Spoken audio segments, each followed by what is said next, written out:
ให้ตลอดผู้ตั้งชื่อรายการเรื่องอะไรทำให้ประมาณนั้น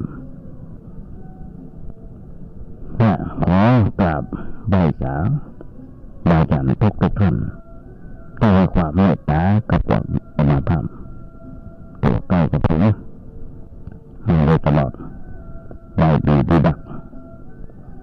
พระเจ้าญาติโยมทั้งหลายครูอาจารย์ทุกท่านผ่านมาหาต่อมีประโยชน์ก็คอยชี้แนะนำชี้นำชี้แนะคอยปรับปรุงให้เป็นเรื่องเดิมดีกว่าตั้งแต่แรกที่ได้ครูศิษย์บริยัติพรเป็นคนก่อตั้งที่สอนปัญหาภาพเป็นเรื่องแรกในการจัดรายการวิทยุโดยองค์กรที่เป็นความใฝ่ฝันปัญหาภาพที่อยากจะจัดรายการวิทยุต่อเผยธรรมะ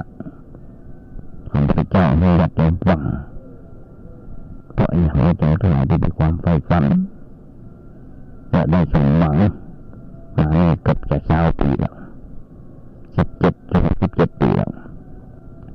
ปีนี้เป็นปีที่2567เป็นปีที่14ของรายการวิทยุแม่น้อยชนเหลืองจากตลาดไปหิน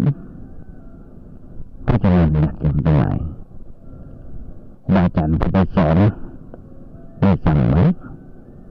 ว่าในวัดจะไปอยู่บ่ได้เรื่องในพระสวดมนต์โกหกแล้วก็เรื่องคำสอนของพระสัมมาสัมพุทธเจ้าเราอ้อมมาจากนี้เป็นสิ่งที่ต้องทำตามที่ครูบาอาจารย์ได้สอนได้สั่งไว้เสมอมาทุกเมื่อเชื่อวันบ่นบอกว่ากันว่าจะแจ้งกันทำตามนี้ตอนนี้ผมไม่รู้ว่าจะแจ้งไปไหนละแต่ว่าเอาธรรมะของพระเจ้าให้ได้ฟังเพราะอะไรถึงจะแจ้งขึ้นมาไม่ได้ค่ะไม่ได้ก็ได้แต่ว่าเขาจะไปกินข้าวหรือทำอะไรทำได้พระสวดนี้โกให้บ้างจะเป็นการบ้างนี่คือหลักการของพระสงฆ์เจ้าและคือเรื่องอย่างนี้ที่พระเจ้าได้สั่งไว้ตรงกับพุทธบริษัททั้ง4เพราะฉะนั้นญาติโยมทั้งหลายเรื่องตนาของเราอย่างนี้เป็นต่างตรงนี้เป็นประจำมาปี2567นี้รู้สึกว่าร่างกายสุขภาพก็ขึ้นลงเดี๋ยวดีเดี๋ยวหายปีที่แล้ววูบได้ตัวเจ็บก็หลายวันเป็นเรื่องหายด้วยได้ตัวทำแค่เป็นอย่างนี้บทนี้เจ็บอยู่เราต้องทำต่อสู้กับสังขารในโลกต่อไปจะเป็นยังไงทุกคนเป็นแบบนั้นคนท่านติดเตียงอยู่ก็เลยบางคนเอาไว้วันเดียวตั้งแต่โรคโควิดเข้าบัดแล้วบ้านเงินในหลังเพื่อโรคในแต่บ้านเราก็เลยเจ็บกันให้ไปได้หายกันตัวก็หมอก็รักษาไปหายพ้นหมดละอันนี้เข้ามาไปเติมพูดมาเติมหันสเปรย์เห็นละเพราะฉะนั้นอยากจะทำทั้งหลายยุคนี้สมัยนี้เป็นยุคดิจิตอลเป็นยุคไฮเทคต้องจัดรายการในวัดบันไดส้นเทียนจัดตาในวิทยุและเป็นรายชื่อเกี่ยวกับของวัดอื่นส่วนนั้นก็สถานีวิทยุเป็นรายชื่อเกี่ยวกับของวัดอื่นเป็นสถานีเพื่อบุตรศาสนาเป็นสถานีเพื่อการเผยแพร่หลักธรรมคำสอนพระสัมมาสัมพุทธเจ้าเป็นสถานีเป็นคณาจารย์มันดีนักปราชญ์เป็นจัดรายการวิทยุตลอด24 ชั่วโมงมีโค้ชงานแบบนี้เลยแบบนั้นมันดีนักปราชญ์วัดเปลี่ยนยังต่างไปวัดไหนข้าวไหนต่างๆเป็นเรื่อง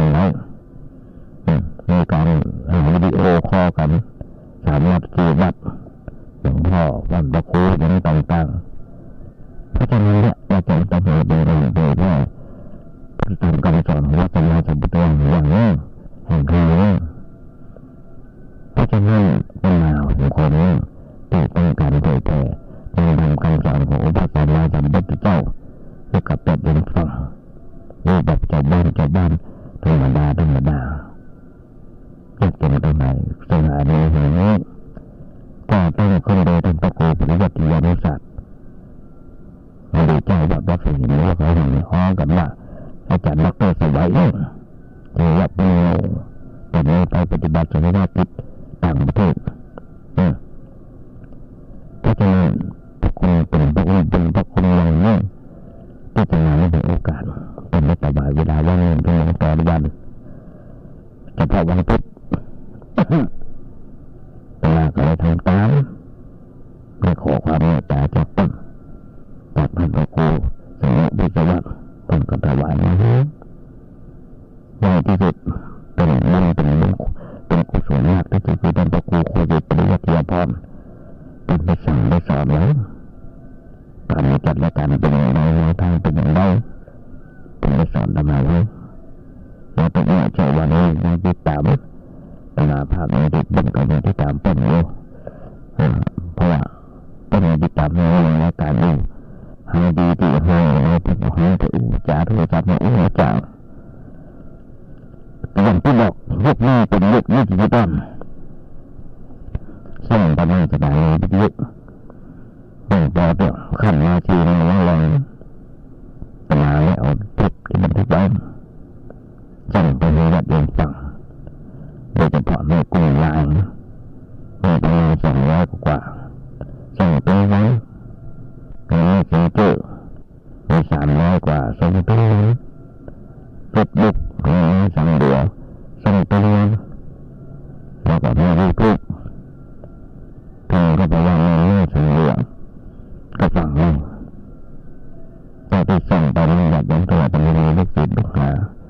จัดยังต่างๆในต่างประเทศเด็กส่งไปให้ต้นหวังที่ในต่างประเทศไปทำงานอยู่เป็นเหงาก็ฟังเป็นอาภาพแล้วก็บอกว่าดีบางวันก็เสียงดีบางวันก็เน็ตดีแล้วก็บางคนแจ้งนะต้องสถานีเป็นหมายว่าเสียงวันนี้เสียงเพลงมันซ้อนกันเนาะเสียงมันเบาไปวันนี้นั้นต้องจะบอกด้วยมันปรับปรุงต้องติเรียกก็บริติเรียกทำลายนะอย่าจำทำลายพระเจ้าต้องขออนุโมทนากับสถานญาติโยมและครูบาอาจารย์ทุกท่านที่เมตตาในกับตัวนี้ตัวนี้นะที่จะตอบแทนเราจากนักกราบขอบคุณและครูบาอาจารย์ขอจำเป็นขอจัดเป็นตั้งหลายขอมีความสุขความเจริญสิ่งนี้ถือว่าเป็นความยากบาปนะ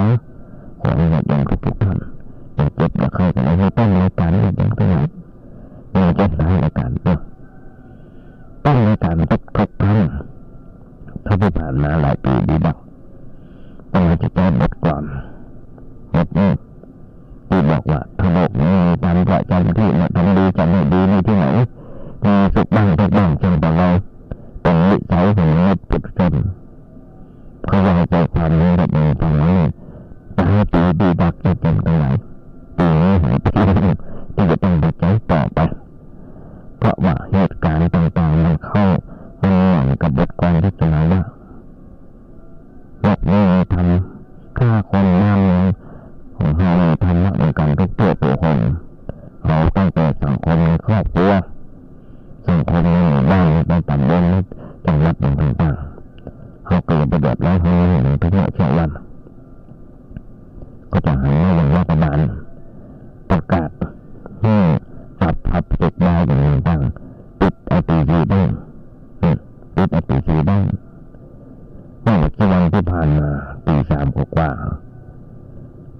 ถ้าจำมาผิดคงเป็นวันที่14-15 ธันวาต้นกำลังเอาสายช่างกำลังเอาสายไฟลงต่อลงพื้นดินมีต่างชาติขับรถมาเราบอกว่าอย่างตี 4 ตี 3ไปเกินก็ตายต้องกำลังทำงานทำการทำงานกันแล้วก็จะยังตรงไหนสรุปแล้วคือเรา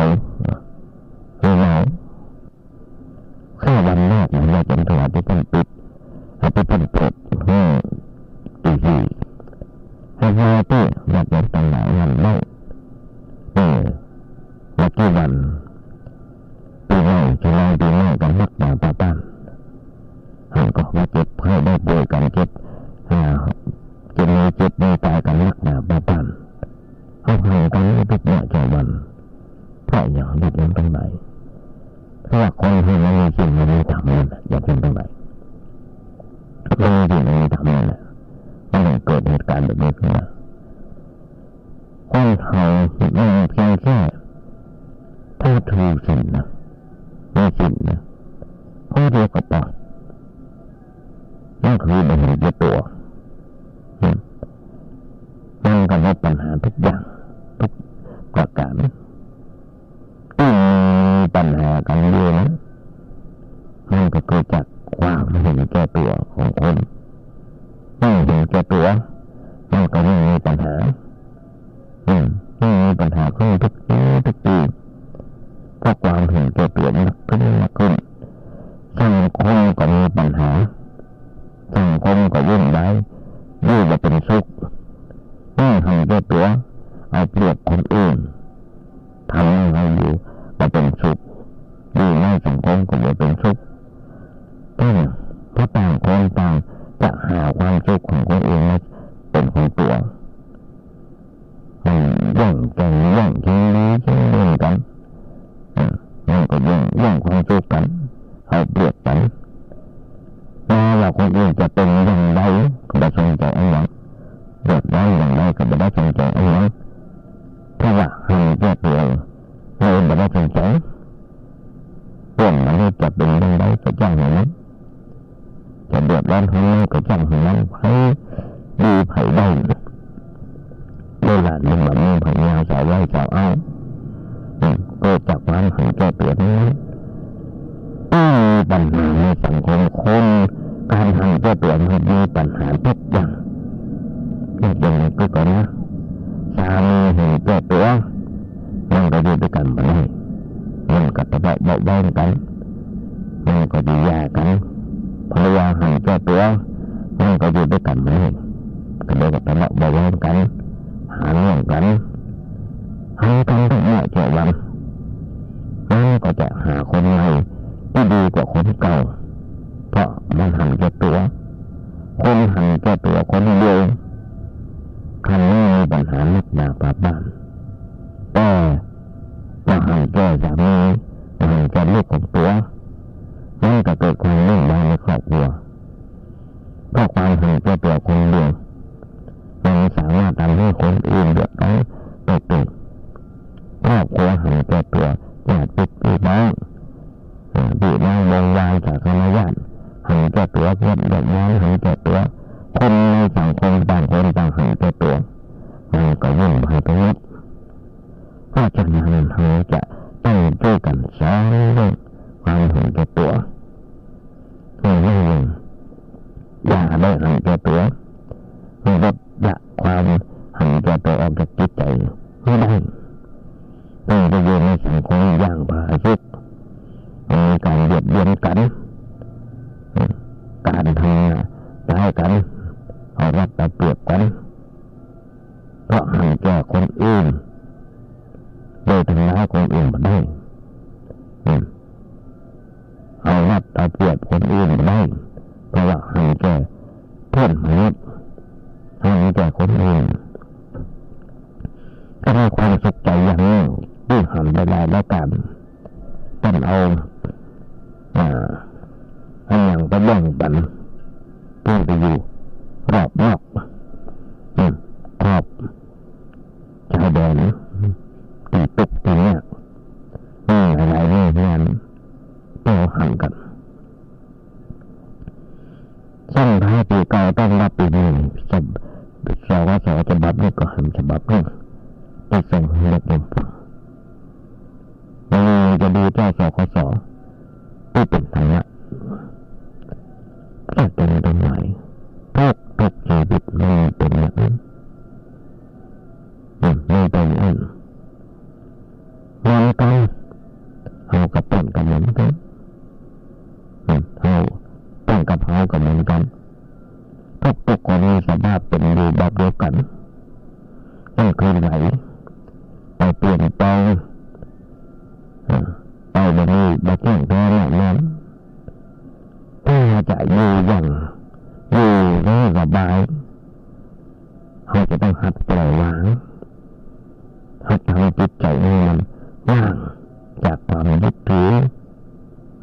ต่างๆเพราะต้องพิจารณาถึงสิ่งหลายอย่างนี้ว่ามันคืออะไรมันมีสภาพอย่างใดที่หันที่แท้จริงถ้าคิดนี่เขาก็จะหันความจริงในสิ่งต่างๆนักขึ้นและเป็นหุ่นสมดำตั้งได้พระพุทธเจ้ารู้ว่าใดหันทุกข์เนี่ยมันหันว่ามันจะพ้นทุกข์จากความทุกข์คือเรื่องทุกข์เนี่ยมันเป็นกำหนดรู้ต้องรู้จักมันไม่ใช่คนที่เจอมันน่าเป็นเรื่องนั้นเนาะเรื่องต้นปีใหม่ก็ได้เรื่องทุกข์เรื่องยากขนาดนี่เป็นอันดับแรกจะเป็นตรงไหนทุกสมุทัยโลกมากนะมันเป็นอริยสัจสี่มันเริ่มต้นขึ้นมานี้ทุกเราต้องรู้จักมันถ้ามันเกิดขึ้นในใจของเราเพียงตัวอันกระป๋องเขาจะรู้ต่อไปว่ามันทุกเรื่องอะไรมันทุกเรื่องอะไรศึกษาไปทางตัวเก่าในขณะที่เขาศึกษาค้นคว้าตุกเบาลงนี้เพราะจิตมันเปลี่ยนอารมณ์ที่จิตมันเปลี่ยนอารมณ์เรื่องต่างๆที่อย่างนี้ต่อจากปีที่แล้วปีที่แล้วสุดท้ายของปีว่าเราจะวิเคราะห์ต่อไปว่าเรื่องอะไรเรื่องนั้นมันเรื่องอะไรทำให้ถึงต้องมานั่งตกอกตกใจนั่งตกอกตกใจอย่างนั้นทำไปจนจะเป็นตุกทำให้เขาถึงเป็นตุกเป็นห้อยในเรื่องนี้ว่าขณะที่นั่งตุกเป็นตุกเนี่ยมันเป็นอย่างไรเราจะมาเอากายผิดปกติตอนเช้าก็จะดูมีหัวหน้ามืดตาเนี่ยอย่างประมาณเราจะบอกปีแรกเนี่ยยืดหลายตัวก็จะได้เดินหันหวานยืดไป2 เชือกตกเดือนเจ็บนี่จะปะบางครั้งมันจะเอาเป็นลมไปหลงเรื่องกุ้มอกกุ้มใจกินอาหารกับค่อยได้แต่น้ำกับค่อยรับเป็นมันไม่จริงอยากเห็นตรงไหนมันบันรับเรื่องอะไรอย่างก็คิดเป็นเรื่องตุ๊กนั่นแหละเป็นอย่างเก่าเป็นแบบนี้มันลูกคำ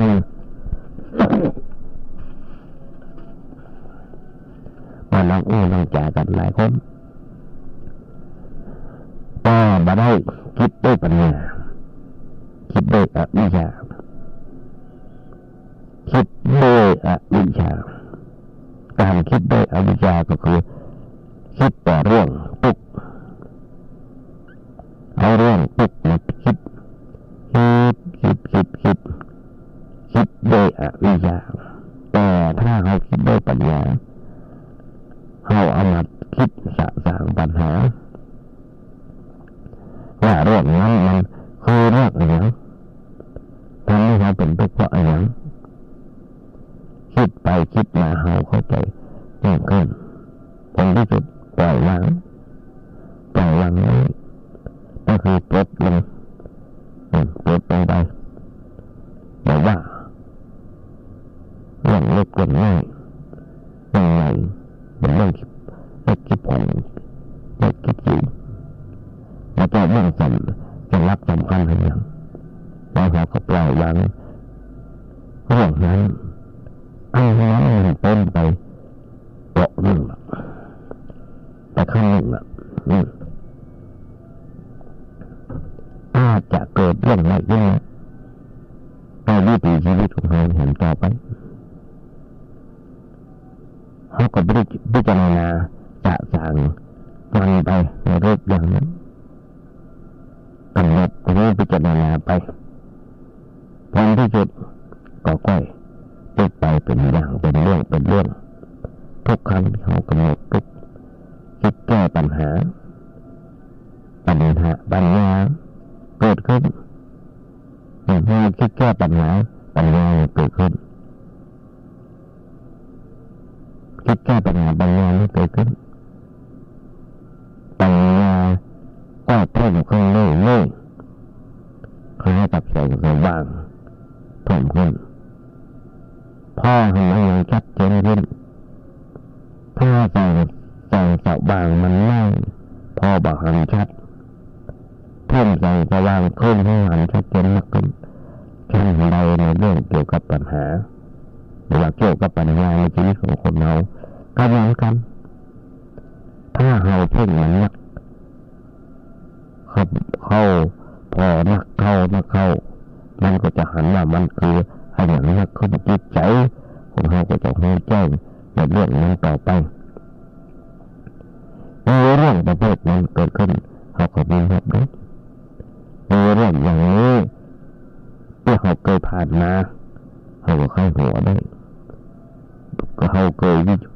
วิจัยกันแล้วมันก็มีอย่างที่เป็นสาระเป็นแก่นสารเขาก็ปล่อยเรื่องผ่านเป็นไปอันนี้เป็นตัวอย่างที่หันง่ายๆจัดจำผลจนตามจะหลายที่นี้บางก็ได้นะเขาแบบอยู่มันแบบอยู่ในวิสัยแต่ที่จะไปแก้ไปมันที่จะไปแก้ภายนอกแต่ว่านี่กับตัวเขาเองจัดการกับตัวเขาเองอย่าไปจัดการกับคนต่างเช่นเรื่องของคนเรื่องของสัตว์เรื่องของวัตถุเรื่องสิ่งแวดล้อม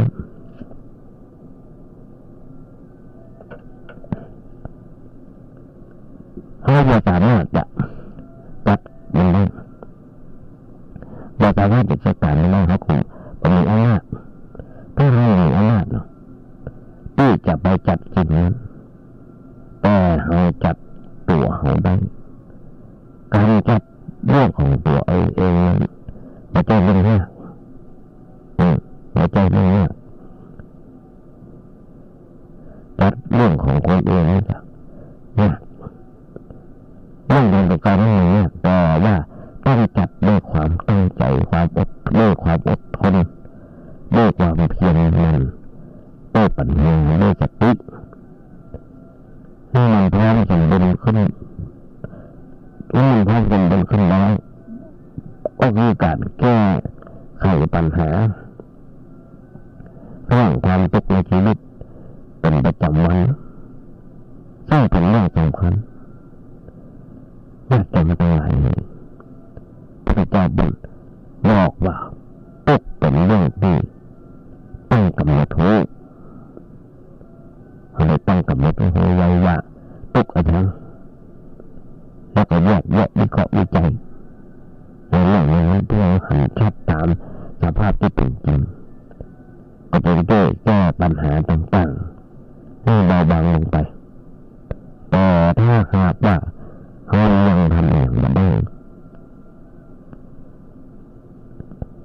ด้วยปัญญาแน่ๆก็ต้องเข้าไปใกล้ผู้รู้ไว้ผู้รู้เป็นบุคคลก็ได้เป็นวัตถุก็ได้ผู้รู้เป็นบุคคลที่มีความรู้ความเข้าใจธรรมะสามารถจะชี้แจงแนวทางชีวิตของเราได้ให้ถูกต้องเข้าใจตรงจนผู้รู้หันพ้นอย่างนี้นั่นคือหนังสือตำราทางศาสนาเป็นสิ่งธรรมะนักซึ่งเราควรจะมีไว้ใกล้มือเป็นเพื่อนเราเป็นเพื่อนของเราเพื่อนแด้ของเราหยิบเอามาอ่านได้และอ่านมันก็หายไปแล้วเพราะใจมันอยู่กับหนังสือความคิดอยู่ความคิดเป็นตุกมันก็แบบนี้ยุคในสมัยนี้อยากจะทำหนังสือให้เปิดใน YouTube อ่านได้ Google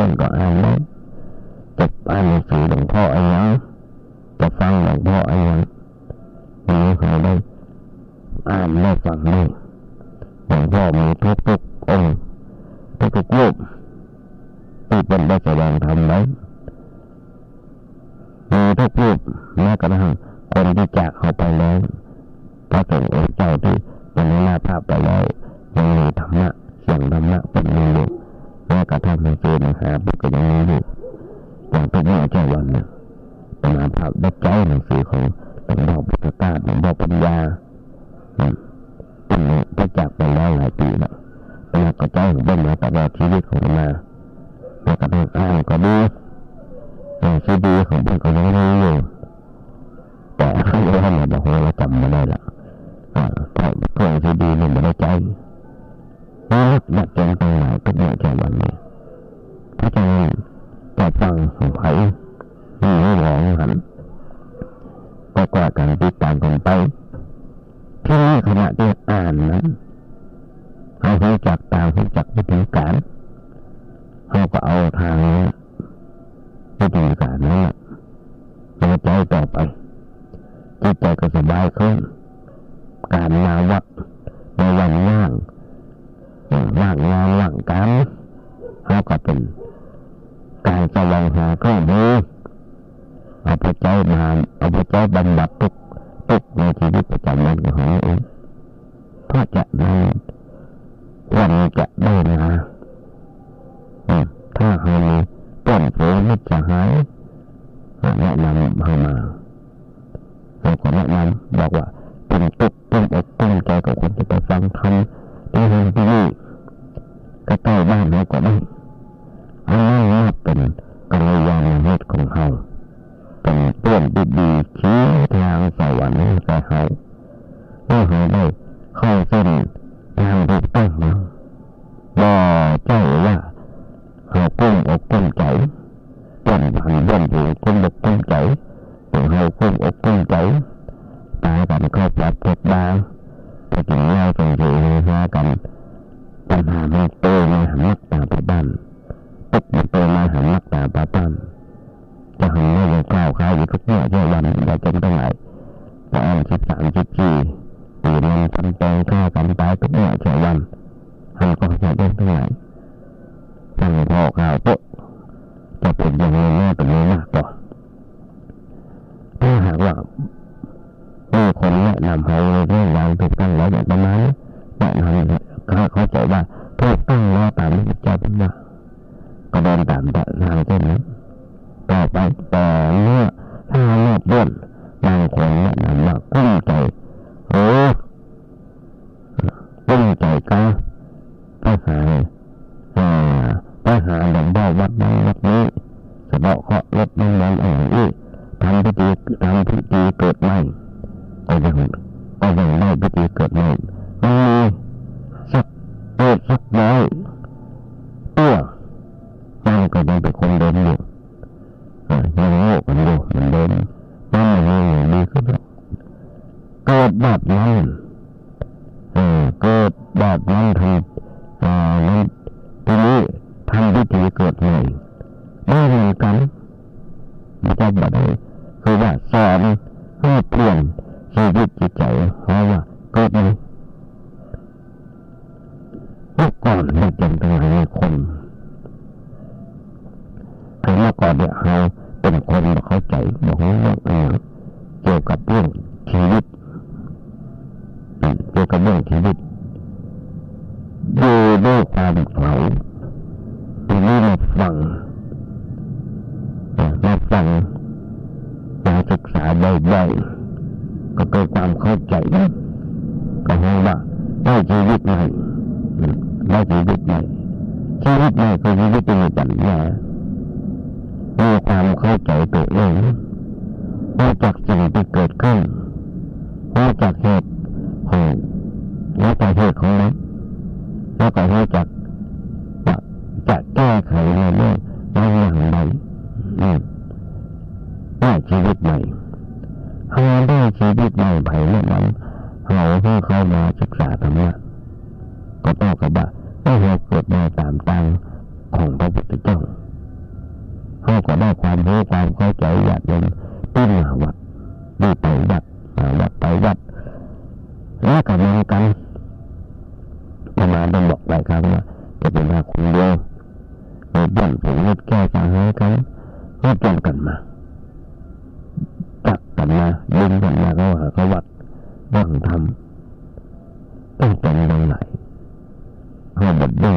ให้เขาว่าเพียงแต่ไปดึงเอากันเข้ารับผิดยายอย่างต่างๆก็เห็นเลยว่ายุคนี้สมัยนี้อย่าเป็นได้คุกในคุกนะจนล้นคุกนะผู้ร้ายนะคนที่ติดคุกนะก็เป็นผู้ร้ายก็มีนะไม่ใช่เป็นผู้ร้ายก็มีนะหลงก็มีนะต้นคุกนะทุกที่ในประเทศไทยของเราต่างประเทศก็เหมือนกันใช่อย่างตูคุกในเด็ก4-5 ชั้นอาจยัดลูกของเขาไปแต่วัดบางวัดบางทีก็ปิดประตูในวัดประเดี๋ยวมีประตูก็ให้จะเข้ากันหลายวัดมีรู้บอกให้จะเข้าวัดเข้าวากันยัดจะทำไมเนี่ยมันจะเรื่องกับมันมาใจปัญญามาใจปัญญาก็บอก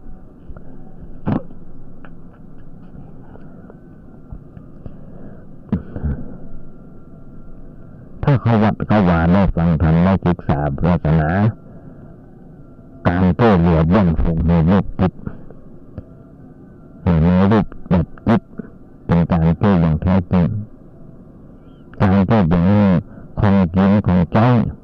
เป็นการโต้เหลือทางวัตถุแต่ว่าจิตใจมันได้เจ้ห้าก็โต้บ่เพราะฉะนั้นจะเป็นการถูกต้องตามธรรมะในทางพุทธศาสนาเรื่องนี้ขอฝากญาติโยมทั้งหลายให้นำไปพิจารณา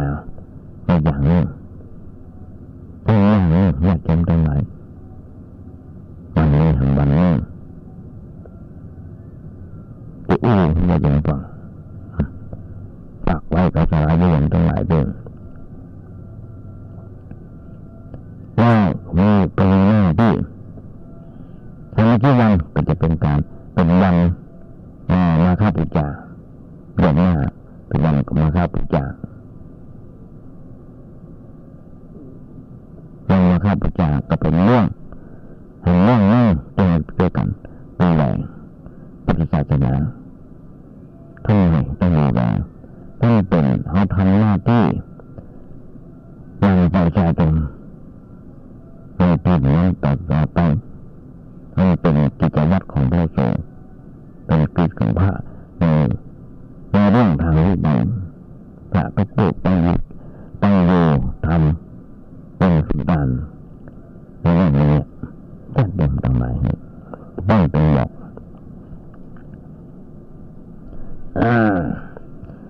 คนให้บางครั้งปีนี้ร่างปีนี้ร่างปีได้แล้วแต่ก็ก็จะให้เป็นฟังไปได้หลายครั้งด้วยกันในเรื่องต่างๆซึ่งเป็นกำลังฟังก่อยว่าพิจารณาวันนี้มันเป็นจริงก็คนให้ทุกแง่เชื่อวันให้ใส่โลกไปดีให้สร้างความดีโลกที่หาใส่เยอะนะหรือว่าสิ่งต่างๆที่เรากำลังครอบครองอยู่เป็นร่างกายเป็นของโลกโดยแท้จริงทั้งสิ้นเพราะขาดความเข้าใจต่อความเป็นจริงของชีวิตให้เราหลงคิดยึดถือกันว่าสิ่งนั้นสิ่งนี้เป็นของเฮาอันนั้นก็เมียเฮาอันนี้กับผัวเฮาอันนั้นกับลูกเฮาก็เรียกเฮาแต่ก็ได้น่าจะมีสิ่งต่างๆหรือว่าลูกมีที่ไหนมาแต่ลูกมีมาแต่ที่ไหนจัดเป็นตรงไหนบางปู่บางพ่อบางหลวงพูดกับเราเนี่ยให้พูดกับเขา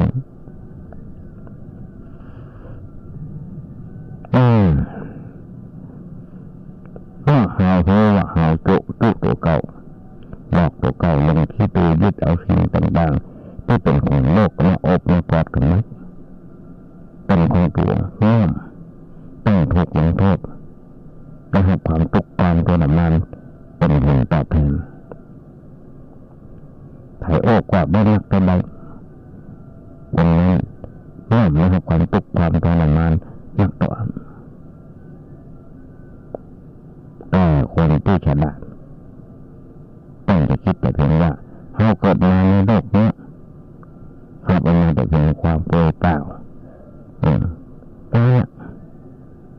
ศัยโลกอยู่เพื่อสร้างความดีสิ่งต่างๆที่โลกมีอยู่ต้องขอยึดถือในใจก่อนตอนที่จำเป็นเพื่อให้ชีวิตให้อยู่รอดปลอดภัยและจะขอใจสิ่งต่างๆของโลกอย่างนั้นระมัดระวังใจอย่างพอดีบาจะเป็นบักกักตุ้นเพื่อเกิดจิตของการเกิดมาเพื่อสร้างความดีในใจนี้สิ่งต่างๆที่ยึดยิงติดคืนกับโลกนี้ถ้าหากฝึกคิดอย่างนี้คิดเป็นคิดมีสาระอย่างนี้เป็นแค่นี้ก็สามารถลดเรื่องความทุกข์ต่างๆที่ให้เบาบางให้สิ้นไปได้ต้องอ่านบทก่อนบทนี้ก็จำมาผิดนะเป็นบอกเวลาอ่านต้องมาจบไม่ได้เลยว่าเอาไว้เตือนสติตัวเก่าแต่นี้เขาเรียกมาเตือนสติตัวเก่าหันในยูทูบในเฟซบุ๊กต้องมากระจดออกมา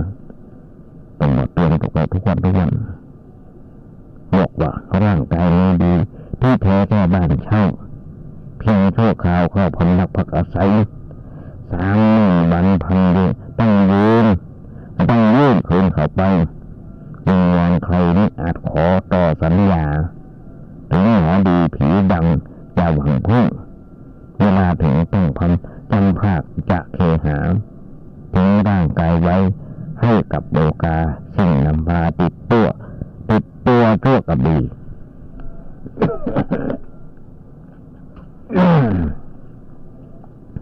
อยากจมตรงไหนตายแล้วตายไปแล้วเอาไปตัวได้อย่างนี้ได้เอาไปได้แม้แต่ทรัพย์สินเงินทองที่มีลูกหนาเปล่าเปล่ายึดไปได้เอาตัวไปได้แต่ร่างกายของเรายังเอาไปเผาไฟให้ยึดไปได้ก่อนเพราะฉะนั้นได้แต่บาปกับบุญนั่นเป็นบอกถึงมากล้นยศถาบารมีถ้าขาดดีนั่นจงคนนับถือถึงเก่งกาจหรืออะไรคนไม่รู้แต่ปากซื่อใจคดก็หมดดีถึงอยากเป็นยศถาบรรดาศักดิ์กับคนรักมากมายในแทนที่ถึงตัวต่ำยศถาบารมีจิตใจดีอยู่ที่ไหนใครก็ชอบแต่ไม่มีคติอย่างใครรักใครชอบใครชังช่างเถอะใครเชื่อใครช่างเขาใครเบื่อใครบ่นเพิ่งเอาใจเราเด่นเป็นพอต้องรับตัวเองใน3-4 อย่างให้อยู่ในโลกกระทำ8จะเกิดยัดเย็นฟังในโลกกระทำ8ได้ลาภเข็มลาภได้ยศเข็มยศสุขทุกข์หาสรรเสริญเรื่องของกู้กันยัดเย็นตรงไหนเรื่องของกู้กันทั้งนั้นเลยที่มียศก็จำยศมีลาภก็เสื่อมลาภให้ต้องอยู่ทุกเมื่อเช้าวันภัยในภัยดีทั้งดีอย่างนั้นเด่นจะเป็นภัยทั้งดีทั้งอย่างนั้นภัยทั้งดีทั้งเด่นเกินหน้าตัวเก่าไปได้ก็หน้าเป็นไปไม่ได้เอาจะใส่เป็นการ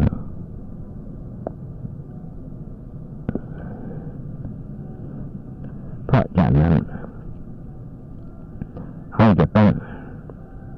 ปรับบ้านคิดยังไงปี2567นี้ปรับมุมมองคิดใหม่อยากยังตรงไหนปรับอย่างไรการฝึกปรับมุมมองของชีวิตใหม่เขาก็จะปราแต่ความสุขโดยส่วนเดียวแต่ยังจะดำเนินชีวิตอยู่ในโลกอันร้อนเดาร้อนไปถึงเศรษฐกิจตั้งประเดประดังกันมาในตัวของเราที่เป็นไปด้วยความทุกข์ในนานับประการการปรับมุมมองหมายถึงการฝึกจิตต่อทุกสิ่งที่เกิดขึ้น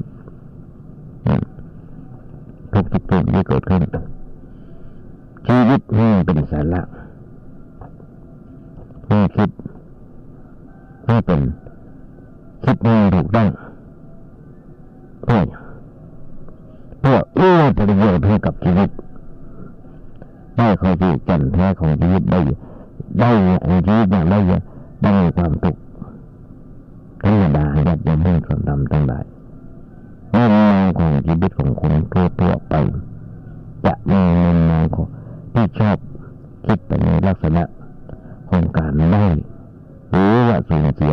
ในผลประโยชน์เพียงอย่างเดียวทั้งเพื่อตัวและคนใกล้ชิดไม่เคยคิดไปในลักษณะที่ว่าที่เหนือกว่านั้นนี่จะเป็นประโยชน์ให้กับชีวิตก็เลยต้องขึ้นไปลงขึ้นลงไปกับเรื่องได้เรื่องเสียอยู่เสมอโดยที่บอกว่ามันสร้างความทุกข์ทรมานให้กับเราจะให้เป็นอยู่พอแต่ก็ไม่สามารถรีดออกตัวเองมาจากที่สองได้เพราะความเคยชินต่อแนวคิดยังเดิมต่อแนวคิดยังเดิมนั้นมันมีพลังมากกว่าซึ่งได้ลงลากฝังอยู่ในใจมันแต่ก็ไม่รู้ใจที่จะพยายามฝึกคิดฝึกพอแต่ในแง่ที่ดีที่มีประโยชน์2567เขาจะต้องเผชิญทุกข์ด้วยใจที่สงบเผชิญทุกข์ด้วยใจที่สงบคนเราไม่มีปัญหาเกิดขึ้นไม่ให้คนถ้าเกิดทุกคนกับวันนั้นก็เกิดการสับสนวุ่นวายแต่ต้องเป็นทุกข์ใจกับเรื่องที่เกิดขึ้นจนเกินเหตุไม่ได้เป็นให้กินอาหารให้ใครยืนเดินเตียวนั่งลุกขึ้นยืนหนึ่งต่างๆแต่ยืนในอิริยาบถใดๆก็มีแต่ความร้อนรุ่มคอยแต่วิตกกังวลเป็นทำอย่างบรรทุกพอปัญหาบหันแก้ไขปัญหาได้เมื่อแก้ไขปัญหาไม่ได้เนี่ยบอกว่าจะแก้ไขปัญหาอย่างไรบางทีบางครั้งบางคนมีแบบนี้สายมือนั่นเขาว่านะสายมือก็จะเป็นบนบานศาลเจ้าเข้าหาเจ้าเสือหาดูถึงมายาส่งเสียงกันกับปดกับปุ่งจนเป็นการสะสมปัญหาพอกในความทุกข์ไปกว่าเก่าหันก็เป็นการยากที่จะแก้ไขปัญหาความทุกข์นี้เป็นไปได้ชนคนที่เคยฝึกคิดอย่างมีสาระนั่นในแนวของการคิดที่ดีมีความฉลาดมีความกล้าหาญที่จะเผชิญหน้ากับความทุกข์ที่เกิดขึ้นด้วยหัวใจที่สงบเย็นมีสติอันสุขุมในการคิดที่จะบ่ให้เกิดความทุกข์ขึ้นกับตัวและครอบครัวและยังมีต้องคอยเฝ้าต้อนรับกับความทุกข์ต่างๆที่ผ่านเข้ามาในวิถีชีวิตของเราอย่างบาดสะโพกสะท้านเหมือนกับไม้นานาพันธุ์ที่เฝ้ารอคอยการมาเยือนของฤดูกาลอย่างสงบนิ่งจะเป็นทั้งหลายอย่างรับประเด็นตอนนี้ได้เป็นบ้ารับประเด็นเป็นวัดที่เป็นไม้นักตอนนี้ใบมันกำลังเริ่มเปลี่ยนใบร่วงลนกันเป็นล้านวัดละตอนก็กวาดกองไว้ตมาบอกให้เผาแล้วแต่งปุ๋ยกำลังใจสอนทุกเก่าที่ทุกคนเขาปลดเรื่องมันก็ใบไม้เหมือนกันถึงเวลาแตกดับถึงเวลาผัดเปลี่ยนใบอย่างต่างๆอยากจะมันทั้งหลายบางคนอยากจะมีโลกหรอจะมีปัญหาต่างๆฝากไว้อยากเป็นต่างหลายพระเจ้าบอกให้สอนให้มีโลก พระเจ้าบริสอนให้โลกมีทุกข์มีปัญหาและบักเลยสอนให้เขาทิ้งโลกแต่ทรงสอนให้เขากำหนดดูโลกตามความเป็นจริงและต้องกล้าเผชิญหน้ากับความทุกข์ที่เกิดขึ้นอย่างตรงไปตรงมาให้กำหนดหัวทุกข์ให้หัวเต่าหัวตันตะทุกข์ที่เกิดขึ้นจากบ้านหน้าว่าไปกำหนดคิดในการได้หรือว่าเสียที่นี้ผลเป็นทรัพย์หรือว่าเป็นยศเป็นเงินหรือว่าชื่อเสียงเพราะสิ่งเหล่านี้เพราะสิ่งเหล่านี้มีแต่จะเพิ่มทุกข์เพิ่มเกิดขึ้นคนเฮาส่วนมากยังติดข้องอยู่ในโลกธรรมอย่างที่บอกเวลามีทรัพย์มียศมีสุขมีคนเย็นยอก็มีแต่เรื่องดีใจในการเรื่องเสียท่านเวลาปริเสื่อมยศเสื่อมทรัพย์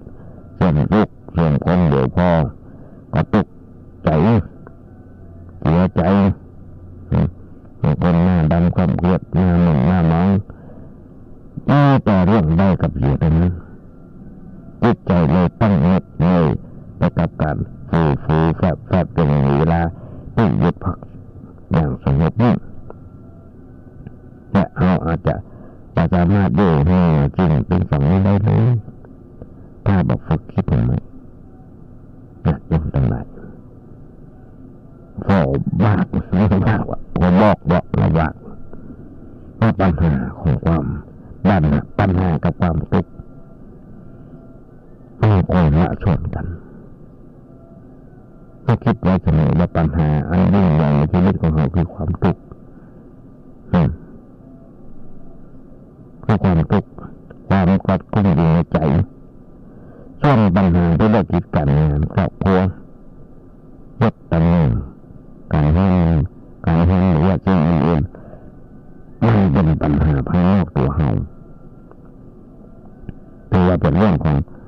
เป็นเรื่องยางหรือเป็นเรื่องน้อยๆหรือเรื่องน้อยต้องแยกออกพอหันเมื่อการงานหรือว่าครอบครัวเกิดปัญหาก็ต้องแก้ไขกันยึดการงานหรือว่าครอบครัวให้จิตใจเกิดความทุกข์เราควรจะแก้กันยังไงเมื่อวันทุกข์เกิดขึ้นก็ต้องแก้ไขกันที่จิตใจแต่เมื่อการงานเกิดปัญหาว่าเราเอาทุกข์หรือว่าเราไปทุกข์ใจกันมันก็เป็นกลายเป็นสองปัญหาซ้อนกันอยู่และเมื่อมันซ้อนกันมันก็เลยซับซ้อนยิ่งใหญ่เกิดความมืดบนขึ้นในชีวิตจนพ่อบานปัญหาแยกกันออกจนเราให้ว่าอันนั้นคือตัวปัญหาที่แท้จริงในที่สุดเราก็เป็นลงโทษด้วยร่างกายโดยที่ร่างกายเองบอกเรื่องเป็นที่หันกันตรงนี้ใจวันหมดยังเท่าไหร่บางคนกุ้งกับกุ้มใจมีสินต่างๆเป็นมาตรงนี้ทั้งสิ่งต่างๆเป็นนี่เป็นจริงต้นกระโดดน้ำตายตัวตายกินยาตายลมควันตกเขาตายให้จะปะที่หันกันตรงนี้ใจวันเนี่ยอยู่ตรงไหนมันดีขึ้นที่ตาเอาตัวเก่าไปดกติดเด่นหรือเอาปืนนี่ตัวเก่าตายเพื่อให้ดับทุกข์ที่เกิดขึ้นในใจส่วนร่างกายนี่เกี่ยวเดี๋ยวมันจะช่วยเลยนี่เรื่องมันก็เลยช่วยไปนี่มาเป็นเรื่องส่วนทำด้วยต้องคิดสักนิดก่อนที่จะทิ้งครอบครัวไปธุรกิจการงานต่างๆเกิดการล้มละหรือว่าสิ่งอื่นเกิดการล้มเหลวทั้งนี้นี่สิ่งล้มนี่สิ่งอีกแห่งล้มให้มันเพิ่มตัวต้องใช้อยากเก็บก็เลยตกใจกึดนักจนเครียดถ้าเครียดจนอยากจะฆ่าตัวตายนะเพื่อหาทางออกให้กับชีวิตเพราะปัญหาที่เกิดขึ้นมันเลวร้ายเกินกว่าที่จะรับได้การหาทางออกให้กับชีวิตโดยการฆ่าตัวตายนั้นไม่เป็นวิธีการที่ง่ายเป็นไปไม่ใช่จริงๆมนุษย์ที่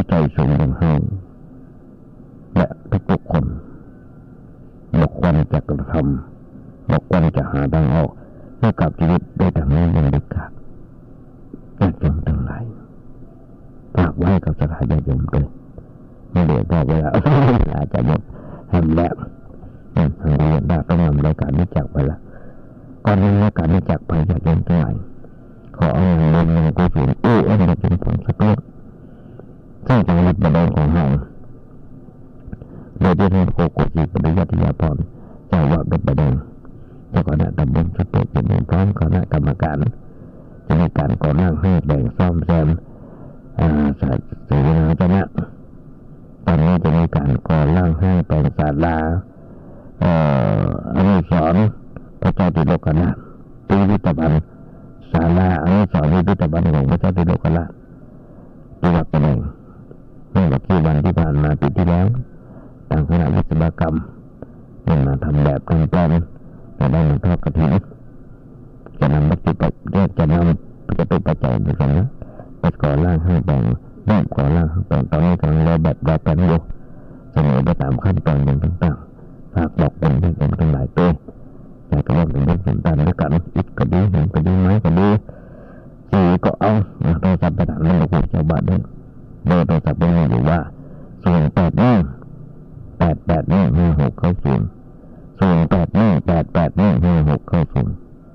ณะที่ท่านทั้งหลายกราบขอบคุณในจิตในใจของหลวงปู่สมัยวิศวะเวลากิโตในสถานีและเจ้าอธิการได้ถวายเวลาไว้กราบขอบคุณโตและขอสมบัติดีๆกับท่านหลวงปู่เจ้าโตได้หลวงปู่สมัยวิศวะเป็นและส่งให้เจ้าบาอาจารย์ทุกท่านว่าขอจะได้มาขอใจจะจำได้ว่าขอให้หลวงพ่อจะได้ที่เห็นว่าขอมีความสุขมีความเจริญ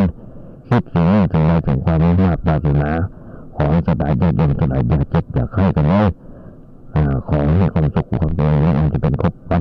เกิดของพระพุทธเจ้าขอให้มีความสุขอย่าเจ็บอย่าไข้กันเลยขอจะเลยพอ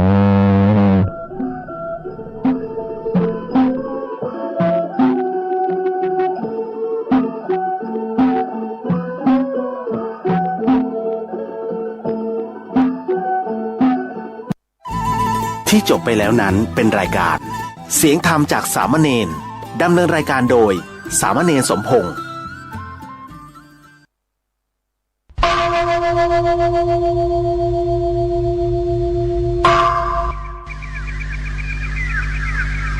พรุ่งนี้เป็นวันพระขอเชิญลดละอบายมุขทำจิตใจให้สงบสะอาดปราศจากสิ่งเศร้าหมองทั้งปวงเข้าวัดฟังธรรมแล้วไหว้พระสวดมนต์ตามสมควร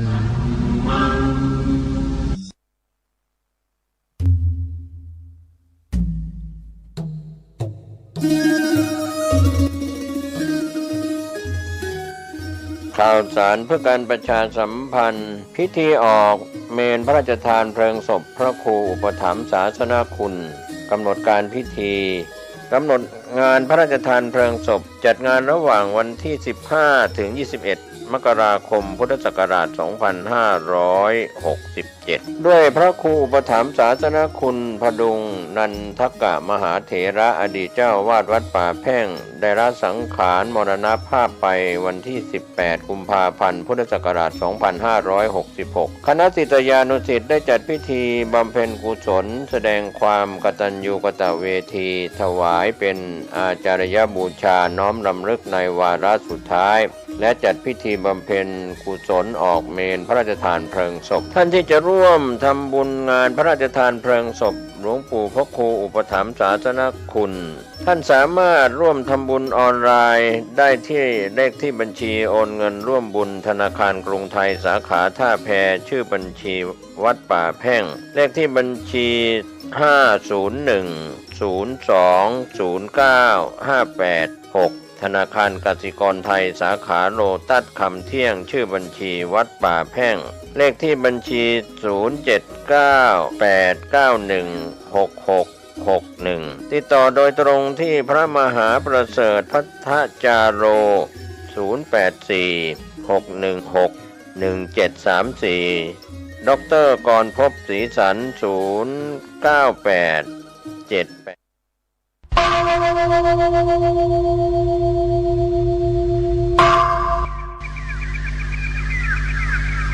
พรุ่งนี้เป็นวันพระขอเชิญลดละอบายมุขทำจิตใจให้สงบสะอาดป ปราศจากสิ่งเศร้าหมองทั้งปวงเข้าวัดฟังธรรมแล้วไหว้พระสวดมนต์ตามสมควร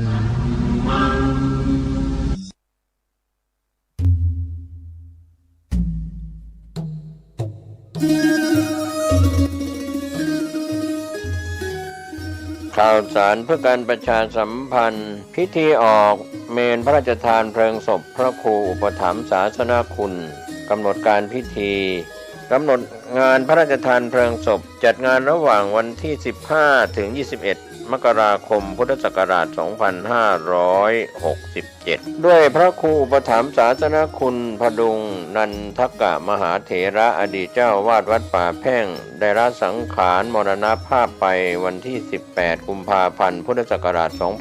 2566คณะศิษยานุศิษย์ได้จัดพิธีบำเพ็ญกุศลแสดงความกตัญญูกตเวทีถวายเป็นอาจารยบูชาน้อมรำลึกในวาระสุดท้ายและจัดพิธีบำเพ็ญกุศลออกเมนพระราชทานเพลิงศพท่านที่จะร่วมทำบุญงานพระราชทานเพลิงศพหลวงปู่พระครูอุปถัมภ์ศาสนคุณท่านสามารถร่วมทำบุญออนไลน์ได้ที่เลขที่บัญชีโอนเงินร่วมบุญธนาคารกรุงไทยสาขาท่าแพชื่อบัญชีวัดป่าแพ่งเลขที่บัญชี501020958ธนาคารกสิกรไทยสาขาโลตัสคำเที่ยงชื่อบัญชีวัดป่าแพ่งเลขที่บัญชี0798916661ติดต่อโดยตรงที่พระมหาประเสริฐพัทธจาโร0846161734ดร.กรภพศรีสัน0987839516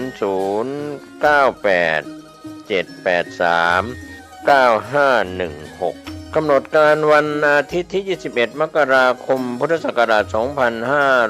2567เป็น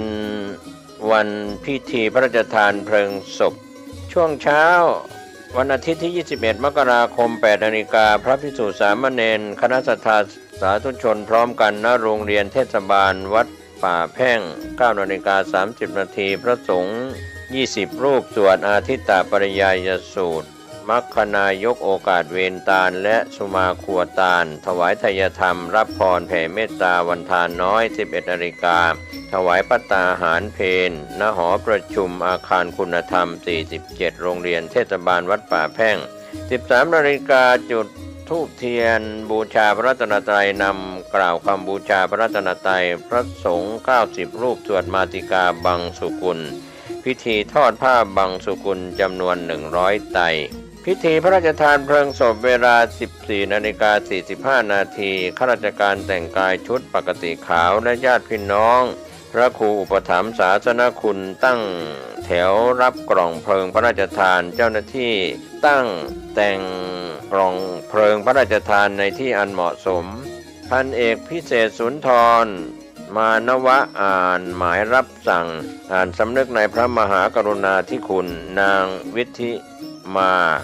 กันยายนอ่านประวัติพระครูอุปถัมภ์ศาสนคุณประธานในพิธีทอดผ้าไตรประธานสงฆ์ประธานในพิธีวางดอกไม้จันทร์พระสงฆ์วางดอกไม้จันทร์ผู้มีเกียรติระดับสูงข้าราชการแต่งกายชุดปกติขาวชุดเครื่องแบบต้นสังกัดคณะศรัทธาสาธุชนวางดอกไม้จันทร์ตามลำดับเป็นเสร็จพิธีก็เป็นข่าวสารเพื่อการประชาสัมพันธ์ในกำหนดการออกเมนพระราชทานเพลิงศพพระครูอุปถัมภ์ศาสนคุณพดุงนันทกะมหาเถระอายุ93ปีพรรษา72อดีตเจ้าวาดวัดป่าแพ่งคณะสงฆ์คณะศิษยานุศิษย์คณะศรัทธาผู้มีความเคารพนับถือร่วมงานนี้โดยพร้อมเพรียงกัน